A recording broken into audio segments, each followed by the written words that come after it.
إن الحمد لله نحمده ونصلي على رسوله الكريم أما بعد أعوذ بالله السميع العليم من الشيطان الرجيم من همزه ونفخه ونفثه بسم الله الرحمن الرحيم ادع إلى سبيل ربك بالحكمة والموعظة الحسنة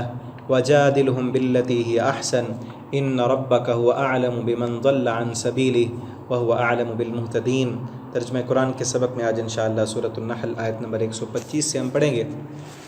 اور اس آیت میں اللہ رب العالمین نے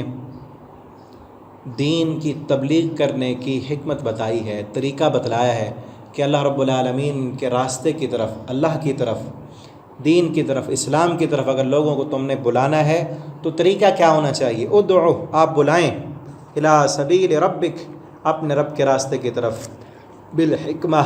حکمت کے ساتھ، وموعظۃ الحسنہ، اور اچھی واعظ و نصیحت کے ساتھ، وجادلہم باللتی، اور آپ جھگڑا کریں ان سے، یہ احسن، اس طریقے پر جو احسن ہو، اچھا طریقہ ہو۔ یہ ہے اصول کہ اللہ کی طرف بلانا ہے، پہلے تو بلانا اللہ کی طرف ہے، کسی اور کی طرف نہیں،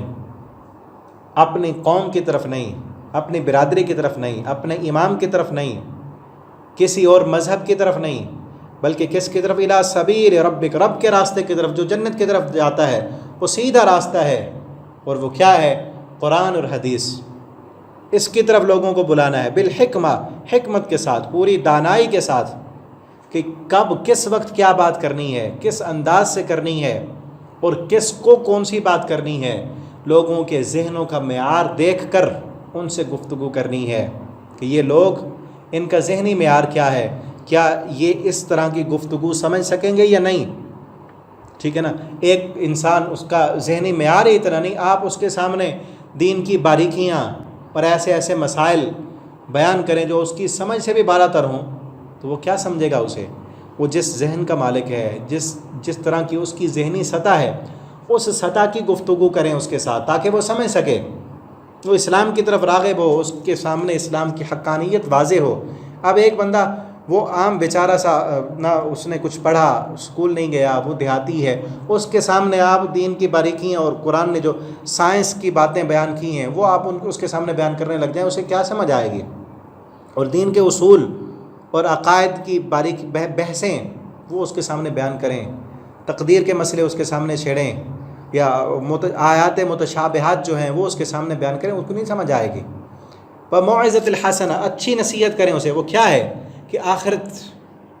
کے بارے میں اسے ڈرائیں،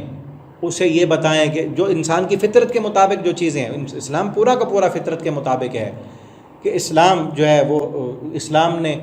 ظلم کرنے والوں کی وعید بیان کی ہے، اسلام اس انصاف کو پسند کرتا ہے، اسلام جو ہے وہ سچ کو پسند کرتا ہے، اسلام جو ہے دوسروں پر رحم کرنے کی تلقین کرتا ہے، یہ ساری چیزیں ان کو بتائیں۔ اسلام کہتا ہے کہ ایک اللہ رب العالمین کے سامنے جھکیں۔ موعظۃ الحسنہ، اچھی نصیحت، قرآن کی آیت پڑھ کے بتائیں، ان کو حکمت کے ساتھ، دانائی کے ساتھ ان کو اپنی طرف بلائیں۔ اور ایک اور اصول بھی اللہ رب العالمین نے وہ آگے آئے گا بیان کیا ہے کہ قولا لہ قولا لینا، نرم بات کرنی ہے، میٹھی بات کرنی ہے، تلخ کلامی نہیں کرنی، حتیٰ کہ جادلہم باللتی، جھگڑا کرنے کی بھی نوبت آ جائے کسی کے ساتھ تو احسن انداز کے ساتھ، پھر بھی احسن انداز کے ساتھ بات کرنی ہے، جھگڑالو لوگوں کی طرح جھگڑے نہیں کرنے، بلکہ احسن انداز کے ساتھ، دلائل کے ساتھ آپ گفتگو کرنی ہے آپ نے۔ ان ربک، بے شک آپ کا رب وہ زیادہ جانتا ہے کون گمراہ ہونے والا ہے۔ اب یہ کہ ساری جو ہے آپ نے اصول اور احسن طریقہ اختیار کرنے کے بعد بھی اگر کوئی اسلام قبول نہیں کر رہا تو پھر آپ کو اس کے بارے میں فکر مند رہنے کی یا اس کے پیچھے لگنے کی بار بار ضرورت نہیں ہے۔ آپ کا رب جانتا ہے کس نے اسلام قبول کرنا ہے اور کس نے نہیں کرنا، وَهُوَ أَعْلَمُ بِالْمُهْتَدِينَ، اور وہ جانتا ہے کہ ہدایت پانے والے کون ہیں۔ وَإِنْ عَاقَبْتُمْ، اور اگر تمہیں تکلیف دی گئی، عاقبتم، اگر تم بدلہ لینا چاہتے ہو، فعاقبوا، تو بدلہ لو، بمثل ما عوقبتم به، اتنا جتنا تمہیں تکلیف دی گئی۔ اگر تم دوسروں کو تکلیف دینا چاہتے ہو کہ انہوں نے تمہیں تکلیف دی ہے تو آپ بدلہ لے سکتے ہو، لیکن اتنا بدلہ لینا ہے، اتنی تکلیف پہنچانی کسی کو جتنی تمہیں پہنچائی گئی۔ اور لیکن وَلَئِن صَبَرْتُمْ، اگر تم صبر اختیار کرو، صبر کرو، لَهُوَ خَيْرٌ لِلصَّابِرِينَ، تو یقیناً یہ صبر بہتر ہے صبر کرنے والوں کے لیے، بہت اچھا اجر ہے۔ اللہ رب العالمین نے اجازت تو دی ہے کہ کوئی انسان جس پر ظلم ہوا ہے، زیادتی ہوئی ہے، تو وہ اپنا بدلہ لے سکتا ہے دنیا میں، لیکن اگر وہ معاف کر دے، وَإِن تَعْفُوا فَمَنْ عَفَا وَأَصْلَحَ فَأَجْرُهُ إِلَى اللَّهِ، جو معاف کر دے، درگزر کرے، وہ کہ میرے ساتھ تو زیادتی ہوگی، اب میں زیادتی نہیں کروں گا کسی کے ساتھ، میں بدلہ نہیں لیتا،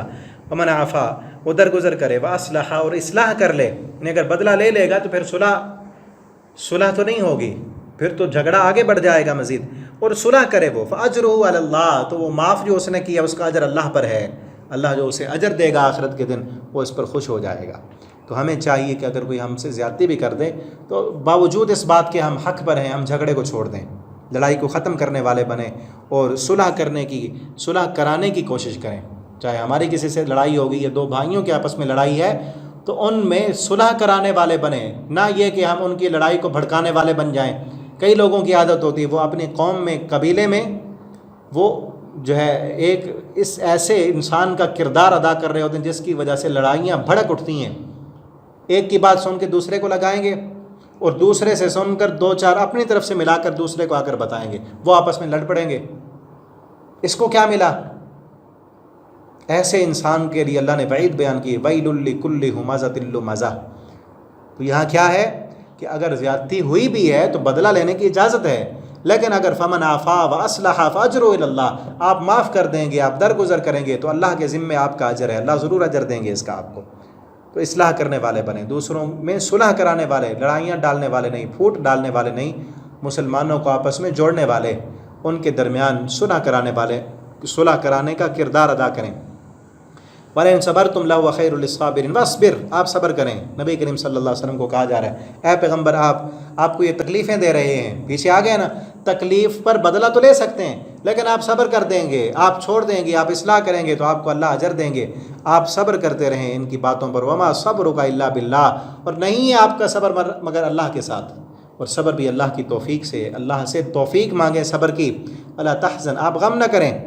وَلَا تَكُنْ فِي ضَيْقٍ مِّمَّا يَمْكُرُونَ، اور آپ نہ کریں اپنا سینہ تنگ اس بات پر جو وہ مکر کر رہے ہیں، جو آپ کے خلاف یہ تدبیریں کر رہے ہیں، اسلام اور مسلمانوں کے خلاف جو یہ چالیں چل رہے ہیں، آپ کو ان کی فکر کرنے کی ضرورت نہیں ہے، اللہ ان کی تدبیروں اور ان کی چالوں کو انہی کے خلاف کر دے گا۔ ان اللہ، بے شک اللہ تعالیٰ، اللہ کی مدد مع الذین، ان لوگوں کے ساتھ، اتقوا جو ڈر گئے، والذین هم محسنون، اور ان لوگوں کے ساتھ ہے جو احسان کرنے والے ہیں، جو نیکی کرنے والے، ایمان والے، اللہ کی مدد ان کے ساتھ ہے۔ یہ چاہے اسلام کے خلاف تدبیریں کر رہے ہیں، چالیں چل رہے ہیں، آپ نے اللہ کے لیے صبر کیا، آپ نے اللہ کے لیے معاف کر دیا تو اللہ کی مدد آپ کے ساتھ ہوگی۔ آپ کو پھر گھبرانے کی، ان کی پلاننگوں پر، ان کے آپ کے خلاف پروپیگنڈوں پر فکر مند ہونے کی ضرورت نہیں ہے۔ اللہ رب العالمین سے دعا ہے اللہ تعالیٰ ہمیں قرآن پڑھنے کی، سمجھنے کی، اس کے مطابق عمل کرنے کی توفیق دیں۔ آج یہ 14 پارے سورۃ النحل ہماری کمپلیٹ ہو چکی ہے۔ یہ پورے مکمل 14 پارے پیچھے آپ کو یوٹیوب پر تمام کے تمام مل سکتے ہیں۔ آپ اگر وہاں سے کوئی سبق سننا چاہتے ہیں، دوسروں کو بھیجنا چاہتے ہیں تو آپ کے لیے صدقہ جاری ہے، آپ وہ پلے لسٹیں بھی آگے دوسروں کے ساتھ شیئر کریں تاکہ لوگ گھروں میں بیٹھ کر قرآن کی تعلیم حاصل کریں، قرآن کو سمجھ کر پڑھیں۔ اللہ رب العالمین ہم سب کے حامی و ناصر ہوں۔ اللہ تعالیٰ ہمیں اس کام کو تکمیل تک پہنچانے کی بھی توفیق دیں اور اسے ہمارے لیے، ہم سب کے لیے اللہ تعالیٰ نجات کا ذریعہ بنا دیں۔ جتنے بھی ساتھی اس میں شامل ہیں، میں پڑھاتا ہوں اور کئی ساتھی ایسے ہیں جو اس یوٹیوب پر ڈالتے ہیں اور پھر آگے واٹس ایپ پر لوگوں کے ساتھ شیئر کرتے ہیں۔ خصوصاً ہمارے بھائی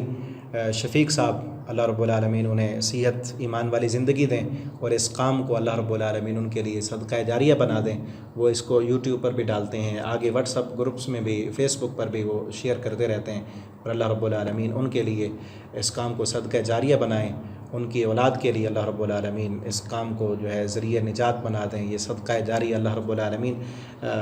رہتی دنیا تک قائم رکھیں اور اس کے ذریعے اللہ تعالیٰ بہت سارے لوگوں کو فائدہ حاصل کرنے کی اللہ توفیق دیں۔ آپ بھی اس میں شامل ہو سکتے ہیں کہ آپ ان اسباق کو آگے سے آگے شیئر کریں واٹس ایپ پر۔ آپ اس موبائل کا اچھا استعمال کرتے ہوئے جو ہے آپ دوسری چیزیں بھی پھیلائیں گے تو وہ اچھی چیز ہوگی تو اچھائی کا بدلہ آپ کو ملتا رہے گا۔ اگر قرآن کی آیت سبق ایک بندہ بھی آپ کے شیئر کرنے سے کہیں سے کوئی آ جاتا ہے، وہ مستقل پڑھنا شروع کر دیتا ہے، تو انشاءاللہ جب تک وہ پڑھے گا، جس بھی بات پر عمل کرے گا، آپ کو انشاءاللہ برابر کا اجر ملے گا۔ اللہ تعالی ہمیں عمل کی توفیق دیں۔ آخر دعوانا ان الحمد للہ رب العالمین۔